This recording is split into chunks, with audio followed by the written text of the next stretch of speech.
Wat weet u van Afonso Alves? Nou ja, dat het een hele goede spits was hier bij Heerenveen. En dat hij vanaf gisteren, of vandaag hier in Nederland is. En dat hij bij ons mee komt trainen. Wat kunt u zich nog van hem herinneren?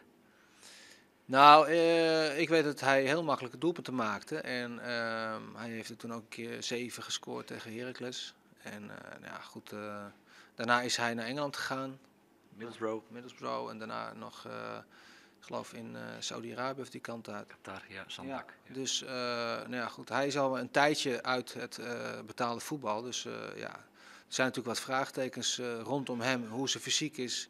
Hoe hij nog steeds in staat is om datgene te doen wat hij een aantal jaren geleden zo goed deed. Dus nou ja, daar moeten we even afwachten hoe dat zich uitpakt. Gaat u hem ook bekijken de komende week of weken? Nou ja, hij begint hier bij Heerenveen bij de beloftes. Daar gaat hij meetrainen. En als het goed is, dan zullen we dat steeds wat beter gaan bekijken. En als het niet goed is, ja, dan is het een kort verhaal. Ja, maar het is wel een serieuze optie voor u ook.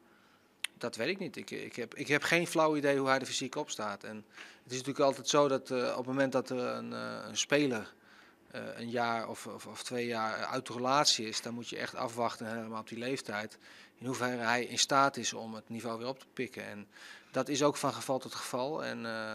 Maar het blijft een moeilijke situatie als je zo lang uit de top bent en je wil dan weer met profvoetbal je gaan meten. Dat moeten we echt afwachten. Ja, ik zit net even te denken. Hij scoorde namelijk 7 keer tegen Heracles.